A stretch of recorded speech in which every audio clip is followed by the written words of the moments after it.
今天的故事呢，我们来讲一讲韩国总统朴氏家族的故事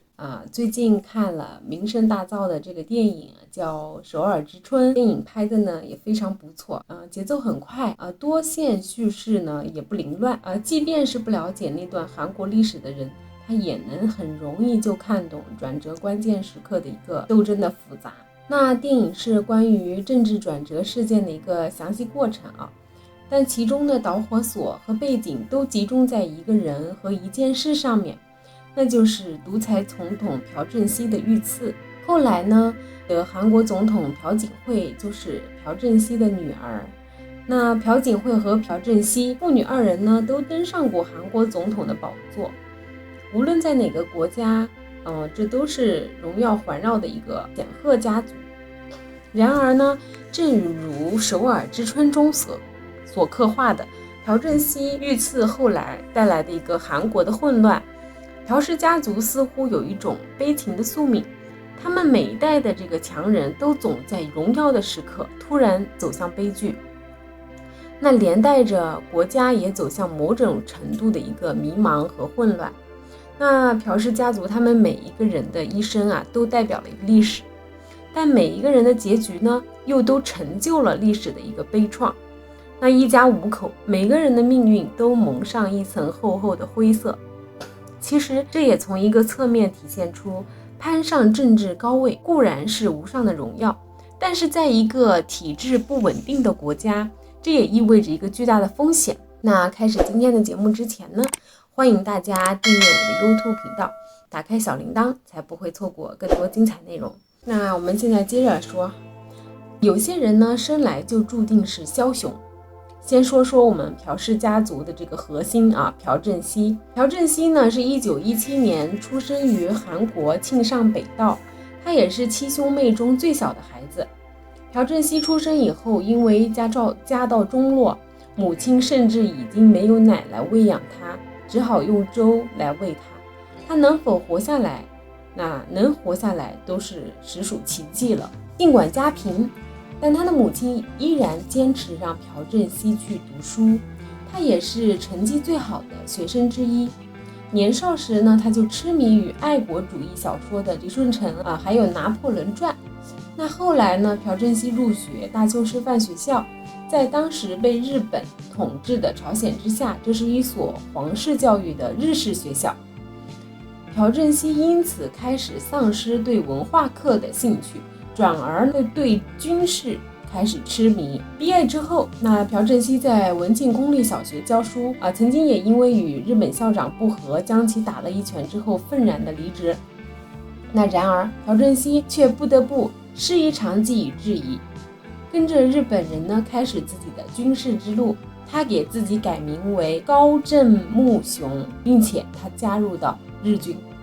他表现很优异也曾经在中国作战日本战败后，朴正熙又狡猾地利用自己韩国人的这个身份去逃脱，加入了韩国陆军。在朝鲜的战争中，朴正熙从日军那里学到的军事经验派上了用场，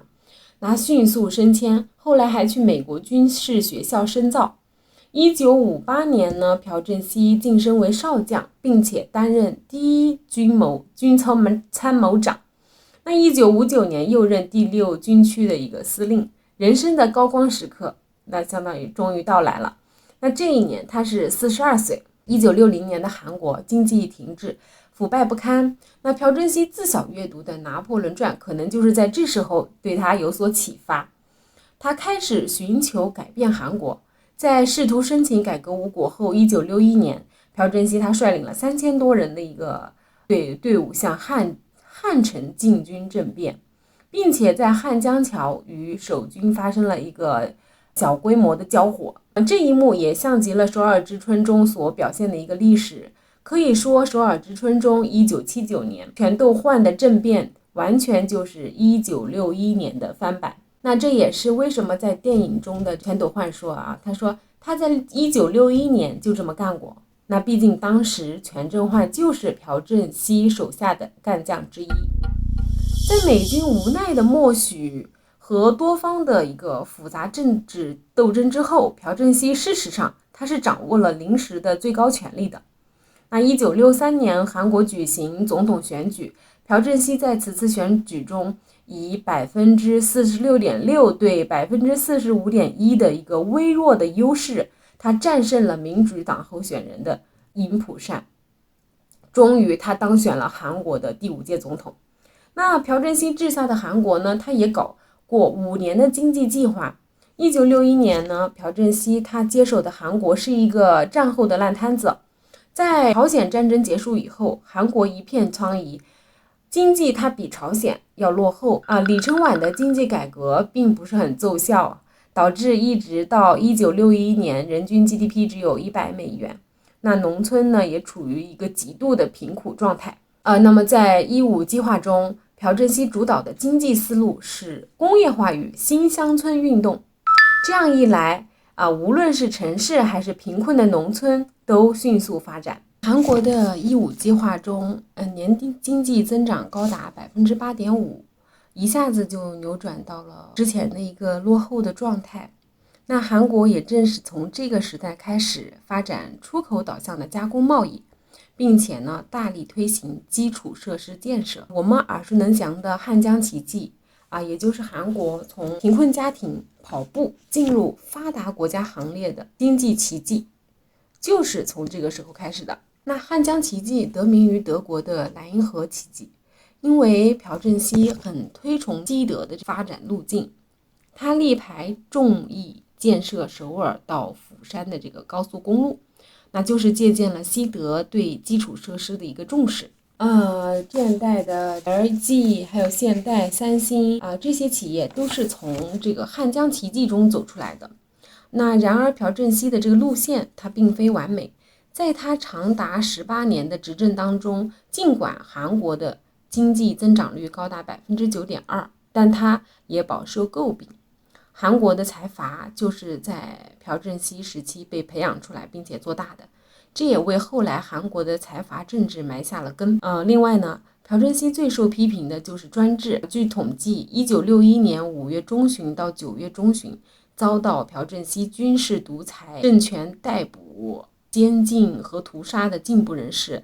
达到10万人以上。随着韩国经济逐渐的走向发达，那朴正熙仍然在不断的排除异己，破坏原有的韩国政治制衡制度，逐渐产生越来越多的反对声朴正熙也遭遇到了人生中的第一次遇刺。在1968年，有31名朝鲜特工潜入青瓦台行刺未遂史称青瓦台事件。这次事件呢，加剧了朴正熙的不安全感，他继续收紧权力，以至于后来权力层内再也没有人公开提出反对的声音。那1974年8月15日，朴家又发生了第一起悲剧。朴正熙正在光复日庆祝大会上发表演讲，那北朝鲜刺客呢向朴正熙拔枪射击，他未能被击中，他侥幸的逃过一劫，但他身边的妻子陆英修却不幸中弹去世了。1952年出生的朴槿惠就是在他22岁的这一年失去了母亲，很可惜。那朴正熙无意再娶当时还在巴黎留学的女儿朴槿惠，被招入到了青瓦台，那代其母亲行使第一夫人的一个职责。这也是为什么朴槿惠在后来如此的熟悉政坛的一切，从而能成为朴家的第2个总统。历史的车轮呢，有时候就是这样的，即便如朴正熙这样一个枭雄和狠人，他也没有办法去阻挡历史进程中的量变和质变。那随着韩国的一个经济发展，民众开始呼唤更多的自由空间，朴正熙长期的大权独揽也带来身边高官的一些不满。1979年，那朴正熙与幕僚金在奎和车智澈共进晚餐，那就如何对待民间反对派领袖金泳三的事情发生了争执。那主张温和对待反对派的金在奎受到2人的责骂之后恼羞成怒，拔出枪先后击中他们。阁下，您带着这样的废物能把政治搞好吗？这是朴正熙临死前听到的金在奎最后的一句话。一代枭雄朴正熙就这样横死在任上，那韩国立刻进入戒严的状态，这也就是首尔之春故事开始的背景。朴正熙恐怕做梦也没有想到，那自己在1961年所做的事情，在他死后又被首尔之春中的军人将领全斗焕依葫芦画瓢的复刻了一遍。而全在焕这个野心极大的莽夫，竟然在一群草台班子高层领导的这个绥靖之下登上了总统的宝座。父亲死讯传来，年纪尚小的朴槿惠第一反应却是：北朝鲜有动作吗？边防军是否稳定？那作为一个政治家的素养已经深入骨髓。之后，他便被恐惧和震惊包围，在极度的痛苦之中，他只能颤抖着接受了所有的命运。这个时候他是哭不出来的。他曾经说过，那一晚之后，即便有人刺他一刀，他都不会再有任何的感觉。这是真正的成长之痛，也是为什么后来朴槿惠执政总有一种寻求改变国家命运的一个强悍的风格。但朴槿惠在执政后期陷入了闺蜜门丑闻，可能也是与她父母双双横死的这种心理残缺有关。可能只有最亲近朴槿惠的人才知道她是如何在总统任上度过每一个虚空而寒冷的一个长夜，也只有这样的人呢，才能走进她的心，去利用她的弱点。这个人就是后来的这个总统闺蜜崔顺实啊。崔顺实是韩国的勇士教的教主崔泰敏之女。崔泰敏本来就与韩国政界关系是很深厚的，是年轻朴槿惠的一个导师。朴正熙遇刺之后，崔泰敏的女儿崔顺实就顺势的成为了朴槿惠的一个心灵陪伴者，与为他疏解了许多的这个丧亲之痛。那父亲遇刺后，朴槿惠他带着弟弟妹妹就离开了青瓦台，回到了这个新堂洞的一个老宅。那从此他就开始了隐居的这个生活。那在全斗焕批判朴正熙的政治氛围下呢，那朴槿惠带着弟妹长达6年都没有敢公开去纪念父亲朴正熙的一个忌日。朴槿惠他在痛苦之中，曾经也常常去佛寺，但最终未能得到一个真谛。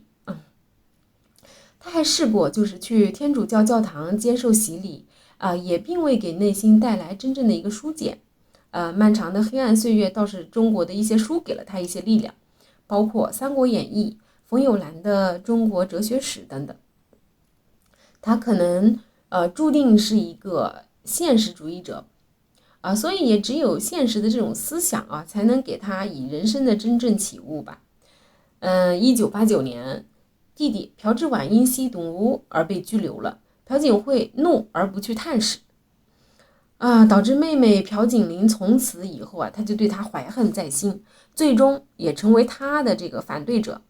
自此朴槿惠众叛亲离孑然一身。在1997年的时候，经历了漫长的挣扎之后的这个朴槿惠正式的结束了隐居生活，带着豪门血统重新回到了韩国的政治。他加入了大国家党后，连续5次当选国会议员。在2012年12月，朴槿惠当选韩国历史上的这个首名女总统，也是东北亚地区历史上首位女性国家的这个元首朴槿惠再次回到青瓦台，而时光的日历也已经翻去了整整的34年。投票给朴槿惠的人大多是一些老人和一些保守的派，他们希望朴正熙的女儿能够带来新的汉江奇迹，那为财阀之下日益僵化的韩国经济和社会注入一些新的活力。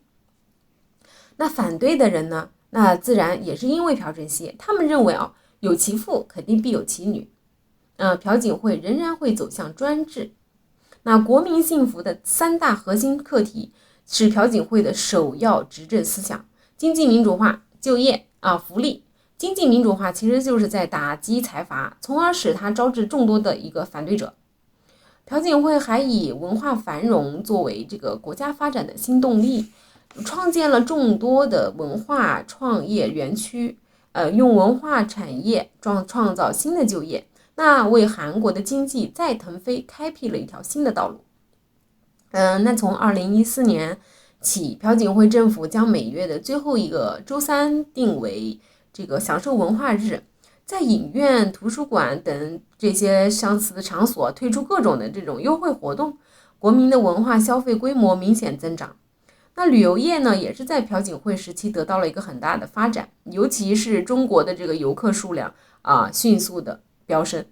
那韩国人的社会福利和医疗保障也是在朴槿惠的执政后得到了一个明显的提升。在传统的这种制造业等产业增长乏力以后，那朴槿惠就是为韩国的经济找到了新的增长点，那民众的这种幸福感也就提升了。在这个半岛关系方面，他还推行了朝鲜半岛信任的一个进程，但后来在朝核问题恶化以后，这个进程宣告就中断了。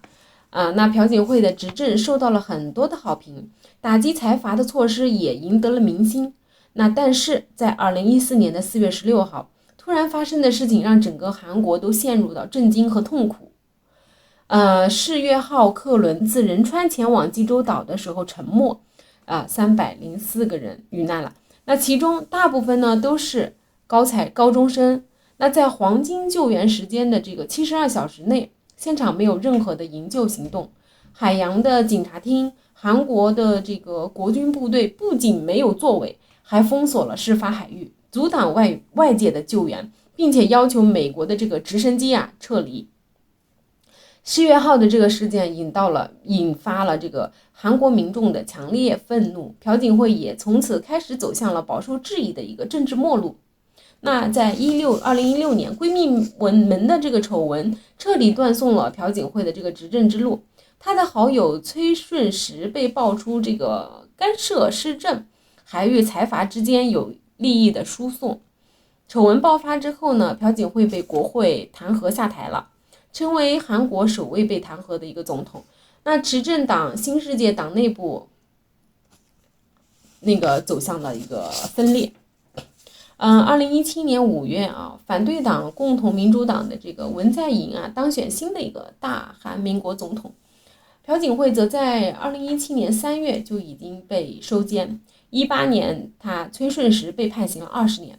21年1月14号，韩国最高法院对这个前总统朴槿惠亲信干政案，还有收受国家情报院的特殊活动费案作出终审判决，朴槿惠22年的一个有期徒刑。2021年底的时候，已经被收监4年多的朴槿惠获得了文在寅的这个特赦，出狱的时候健康状态已经非常不好。那出狱后的这个朴槿惠一度的连养病的住处都很难找已经70多岁的她早就没有了双亲，也没有结婚，没有孩子。而她的妹妹呢，朴槿令其实一直都在曝光她的一些黑料。在之前2人的争斗中，她的丈夫也曾经被朴槿惠送去过监狱，所以呢，她对这个姐姐是恨之入骨，所以也早就跟姐姐是形同陌路的。朴槿惠唯一的亲人，唯一还能与她有亲密关系的，那就是她的弟弟朴智婉。当年因吸毒就是堕落以后她不愿意去探望的这个弟弟这个人。那朴智婉在她出狱后呢，一直在照顾她的生活，给了她最后的一丝亲情，很讽刺。讽刺的是什么呢？闺蜜可以利用朴槿惠早年受到的这个内心创伤，在青瓦台长期利用她来干政，但是真正的爱朴槿惠的弟弟却是在他任总统期间从没有去过青瓦台，因为他是为了避嫌70多岁的朴槿惠在走完了跌宕起伏的大半生之后，可能终究才能领悟到吧。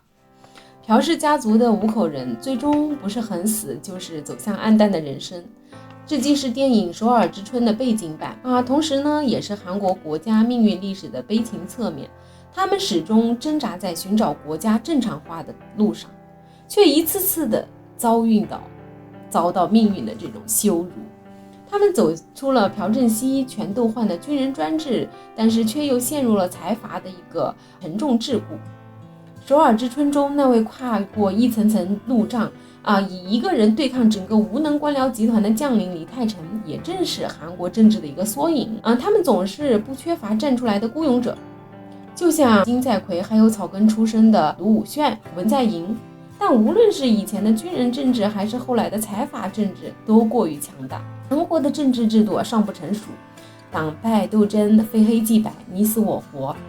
这也是这种命运的一个根本的原因。但一切事物都需要有成长的过程，只要还有博弈的余地，那国家就还有希望。尹锡悦上台后，韩国的命运走向可能更多要取决于东亚地缘政治的这个走向，但是财阀政治的根基却依然坚不可破朴槿惠也将在隐秘的这种住处度过他的余生，静静的回味他与朴氏家族的一个黑暗传奇。好了，今天的故事就讲完了欢迎大家订阅我的 YouTube 频道，那打开小铃铛才不会错过更多的精彩内容哦。再会。